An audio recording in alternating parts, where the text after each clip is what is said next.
What's up l'équipage et on se retrouve aujourd'hui, une journée à l'avance, grâce à Maître Oda pour le chapitre 996. On va faire la première lecture ensemble et ça va être incroyable. Est-ce que ça ne voudrait pas dire que Oda est en train de tout faire en son possible pour que nous puissions avoir un chapitre 1000 d'ici la fin 2020? Ah, ça serait incroyable que oui, continuons à y croire tout le monde. Et c'est parti pour le chapitre 996 qui commence avec une couverture assez incroyable de Barbe Noire et un hippopotame qui les deux, côte à côte, se brossent les dents. Là, je sais pas si on embarque sur une mini-story de Barbe Noire, ça serait des plus intéressantes mini-stories selon moi. Ou si c'est juste une requête. Bref, je trouve qu'il y a quelques similitudes sur l'image. En fait, on peut étrangement revoir Barbe Noire et Luffy lorsqu'ils étaient en train de manger une tarte et boire un breuvage. Et il y avait une espèce de compétition entre les deux. On peut revoir un peu, on peut ressentir un peu la même compétition entre l'hippopotame et Barbe Noire. Sinon, autre similitude, je trouve que Barbe Noire ressemble un peu à l'hippopotame, mais bon, ça c'est parce que c'est un gros dégueulasse. Allez, commençons. À l'intérieur du dôme, étage des bains, les termes de 100 bêtes. Par où il est entré? C'est un Komainu de Wano. Wouf! Wouf! Merci, Otama. Komachiyo, ben oui, on se rappelle tous comment que le dernier chapitre a terminé. Otama qui sauve les deux peureux de l'équipage. Accrochez-vous. Usopp, ça va? Ok, donc Otama, Nami et Usopp sont sur le dos du chien et partent à la fuite. Il y a Page One qui court derrière eux. Pépé, des chiquettes ce chien. Et là, il y a Page One, fais-le toi-même encore une fois parce que bon, Page One reconnaît énormément la puissance de Ulti. Les deux semblent avoir un bon caractère un contre l'autre, tu sais, ils veulent pas exécuter ce que l'autre demande. Bon, d'où va bien, d'où va bien. Ok, Usopp a peine à parler en ce moment. C'est pas moi qui cherche mes mots, c'est vraiment Usopp d'où va bien pour dire tout va bien. Comme si ça pouvait aller Dynami en pleurant un petit peu. En tout cas, moi je suis sain et sauf pour le moment. Pauvre Usopp. Ben, comment es-tu arrivé jusqu'ici, Otama? J'ai pu monter sur un bateau ennemi. Hein? Nice! Elle est vraiment cool, Otama. Elle a vraiment un courage incroyable pour une fillette de son âge. Je crois qu'elle a 8 ans, quelque chose comme ça. C'est incalculable le courage que ce personnage a. C'est vraiment, ça fait du bien. Donc, elle est montée dans un navire, sur un navire ennemi. C'est incroyable. Kiao! Oh, une autre bête! Là, c'est plutôt le singe avec une épée qui semble attaquer Page One pour défendre Otama. Donc, merde, c'est quoi ce babouin? C'est ça, c'est un babouin et qui envoie une attaque d'épée dans la gueule de Page One. Le Page One semble refermer la mâchoire juste à temps. Ihimaru, retiens-les 3 minutes, s'il te plaît. Mais d'où il sort ce truc? Ok. Ils sont sauvages, ces deux-là. Ce grand singe ne s'en sortira pas indemne, dit Nami. Ne nous prends pas à la légère, ô Nami. Nous sommes venus ici en tant que samouraï! Oh my god, Otama est tellement courageuse, c'est incroyable. Ça fait du bien, j'ai hâte de voir les mystères qui entourent Otama. Elle agit vraiment comme avec un caractère et un comportement de samouraï. Wow! Ok. Tour de l'hémisphère droit, couloir central. Espèce de là, c'est retour à Yamato contre Sasaki. Dégagez le passage! On est trop nombreux pour vous, maître Yamato. Et là, il y a une grosse explosion encore qui se dirige sur Yamato. Je sais pas si elle s'en sortira indemne. Ah, ouais, on dirait qu'elle a bien mangé l'explosion cette fois. Coff. Yamato, si tu continues à encaisser comme ça, dit Momonosuke. Puis là, c'est Shinobu qui reprend la parole. Hé, si tu es un samouraï, alors décide-toi. Laisse-moi et prends Sir Momonosuke. Et elle crie, pas question! Ce n'est pas ce que ferait Oden Kozuki. Nice, très nice. Au moins, Yamato se prend pour Oden Kozuki de A à Z. Elle ne le fait pas de A à Y, tu sais, elle y va au complet, là. Elle joue son rôle au complet et ça fait quand même plaisir. Au début, je vous avoue que c'était relou, selon moi. Je trouvais ça chiant, je trouvais ça... tu sais, t'as rien d'Oden, t'as même pas son sang et tu te proclames être lui, je sais pas. Mais bon, là, avec les actions qu'elle fait et tous les sacrifices qu'elle commet, je pense que elle peut se le proclamer. En tout cas, pour l'instant, elle est à la hauteur de peut-être ce que Oden ferait. Et avant chaque décision, elle se met dans sa place pour réfléchir comme si c'est Oden qui réfléchirait. Donc pour ça, bravo Yamato. Quel imbécile, dit Shinobu. Là, je passe pour un adversaire que l'on peut vaincre en ayant les pieds et poings liés. J'en ai ma claque de ce maître Yamato. Ouais, parce que Sasaki venait juste de se faire humilier par Denjiro, rappelons-nous. Puis là, c'est un peu en train de se reproduire avec Yamato qui détruit tous ses hommes. Donc, on va voir comment le déroulement de ce combat va se terminer. Il n'y a que Yamato qui est debout avec Shinobu et Momonosuke par terre et elle est entourée d'ennemis. L'équipage des cuirassés. Donc, j'ai hâte de voir. Je ne peux pas me permettre de perdre ainsi mon inexpugnable division blindée. Qu'est-ce que ça veut dire ça? Quel bordel! Quel bordel tu fais là? Demande Sasaki à Yamato. Sasaki. Hein? C'est la bouche de Sasaki ou quoi? Ah cha cha cha cha cha cha cha. Ah cha cha cha cha cha. Attention, attention! Non! Hein? Franosuke? Il y a Franky! C'est Momo! Mais je le connais, c'est un compagnon de Luffy, dit Yamato. Franky le cyborg, 94 millions de berries. Alors, il existe vraiment un type comme ça? Ah cha cha cha cha cha cha. Ok, c'est ça, c'est vrai. Franky se faisait suivre par le Numbers Hacha, c'est pour ça qu'on entend Hacha. Je comprenais pas. Arrête, enfoiré, tu m'attraperas jamais. Hacha! Qu'est-ce que tu fous, abruti? Demande Sasaki. Hacha! Il frappe dans le vide. Ah, il frappe les hommes. Nice! Franky s'est placé directement où est-ce que les hommes de Sasaki étaient et Hacha a essayé de frapper Franky qui lui a esquivé l'attaque, donc frappe tous les hommes de Sasaki comme ça. Le sol est troué, waouh! Oula! Mais oui, il y a quelque chose en dessous. Momonosuke, Shinobu, fuyons par en bas. Ah! Intéressant. Ah, il y a peut-être un étage souterrain en dessous. Ça, on ne l'avait pas pris en compte dans le schéma que nous avait laissé Oda. Momo, Shinobu, ça va? Vous êtes pas fait attraper? Non, c'est l'inverse. Il nous aide, là. C'est qui? Franky le cyborg. Je te laisse gérer la situation. Luffy m'a confié ces deux-là. Ah, intéressant. Je sais pas qui tu es, mais ok, j'ai compris, dit Franky. Vous pouvez super compter sur moi. Nice. Je te revaudrai ça. Et là, il y a Hacha qui regarde dans le trou qu'il a créé lui-même. Et il y a Shinobu, Yamato et Momo qui sont rentrés à l'intérieur. Attends un instant. Si je peux m'occuper ne serait-ce que de celui-là. Oh, Yamato lance une attaque. Nari Kabura.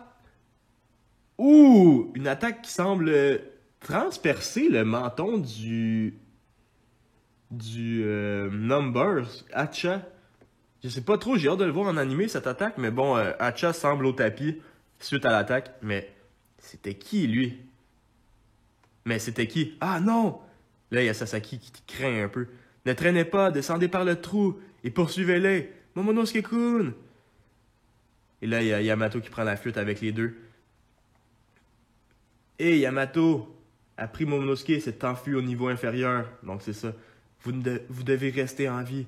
Vous devez absolument rester en vie, dit Yamato. Lorsque l'aube viendra, c'est vous qui devrez guider le monde. Nice! Ça fait beaucoup de chapitres que j'ai prédit que Momonosuke et Otama seront...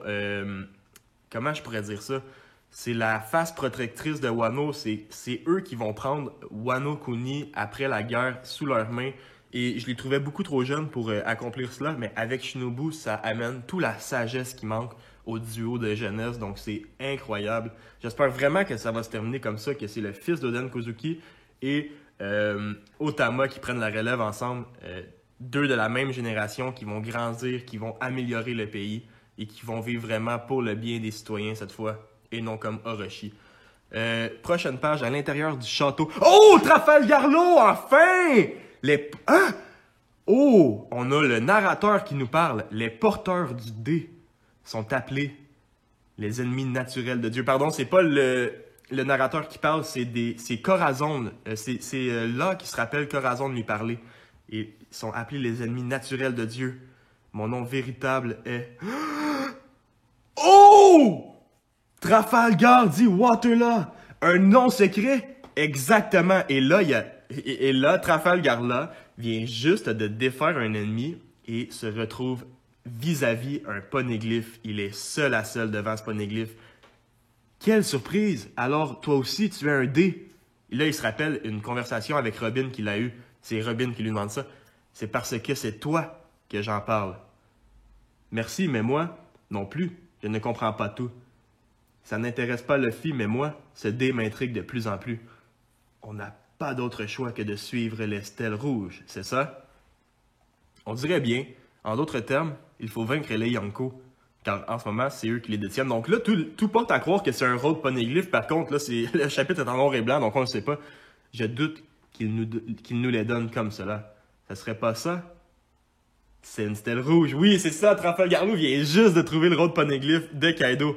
Tu vois, Corazon, finalement, ce destin qui cache tant de mystères. Je veux le comprendre. Enfin! Trafalgar Law a un nouvel objectif, a un nouveau but. Il y a un D dans son nom aussi, fait que tout concorde. Depuis Dressrosa, tout le monde pense que Trafalgar Law, c'est un personnage qui va mourir. C'est sûr qu'avec le pouvoir ultime de son fruit du démon, tout nous amène à croire ça, en fait. Mais c'est surtout qu'il n'y avait plus d'objectif, il n'y avait plus de... Tu sais, avant Dressrosa, son objectif, c'était de détruire celui qui avait tué son mentor, Corazon, donc Doflamingo. Une fois que c'était fait, après ça, là, a vraiment été mis de l'arrière. Tu sais, oui, il veut battre Kaido à la fin de la ligne, mais là, encore après Kaido, il se remet un objectif, en fait. Donc, peut-être que Trafalgar Law va rester beaucoup plus longtemps dans l'histoire que nous le pensons. J'ai hâte d'en savoir plus. Donc, on passe à la prochaine deuxième étage du château. Il y a quelque chose qui approche. Ça m'a pris mon arme. Ah, nice. Donc là, il y a toutes les armes et tout le métal qui s'envolent. On va se faire engloutir. C'est Captain Kidd. Il amasse tout la ferraille qui se trouve dans le château. Arrêtez-le. Ne le laissez pas arriver jusqu'au toit. Tu crois qu'il y en a assez, là, Killer? Nice! Il a vraiment ramassé beaucoup d'armes et de métal. C'est vrai, c'est Killer. Oh, là, il y a Killer qui rentre en action et qui se met à attaquer et tuer beaucoup d'ennemis. L'ennemi est le pirate le plus puissant au monde. On n'en aura jamais trop. Bien dit, Killer. Il est toujours là pour ramener son capitaine, trop confiant à l'ordre. Très juste, dit Kid. Donc, retour sur Onigashima, sur le toit du dôme. Et là, on voit Kaido en forme humaine. Oh, merde. Oh, merde. Il envoie un coup de massue à Kinemon. Kinemon voit le tapis assez rapidement.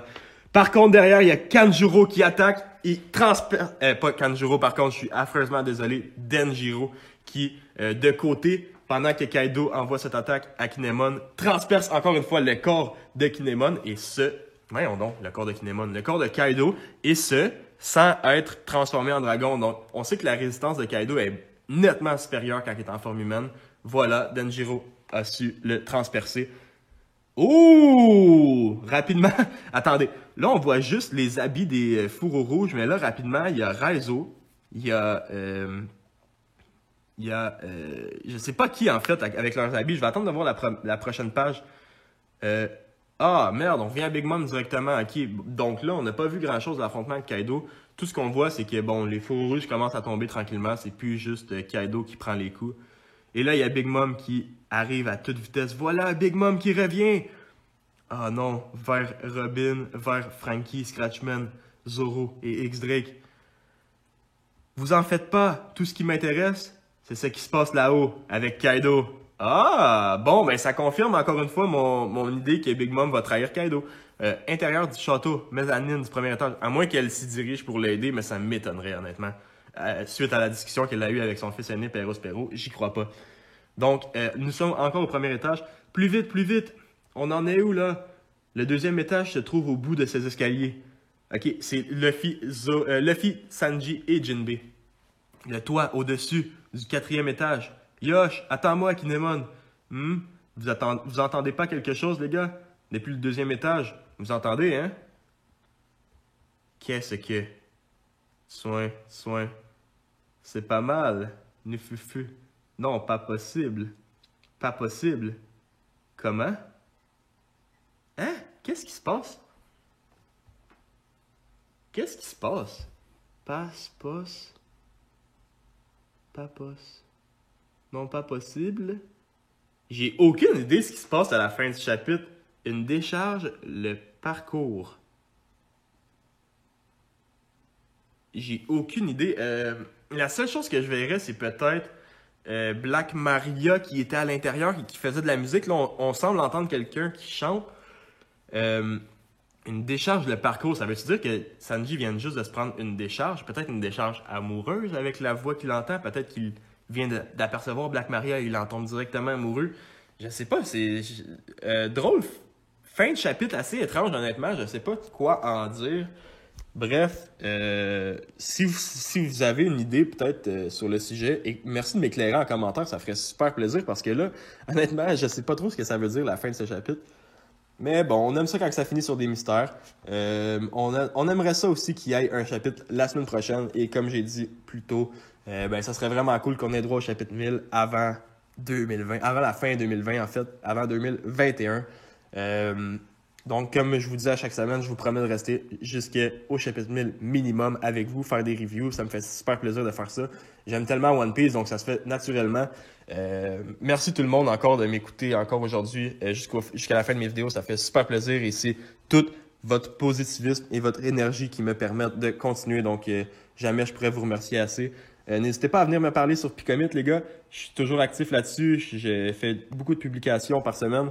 Je réponds toujours à tout le monde en privé. Donc, si ça concerne du One Piece, ça va me faire plaisir de parler avec vous. Donc, n'hésitez pas. Merci tout le monde et Cam! Bye! Allez, salut!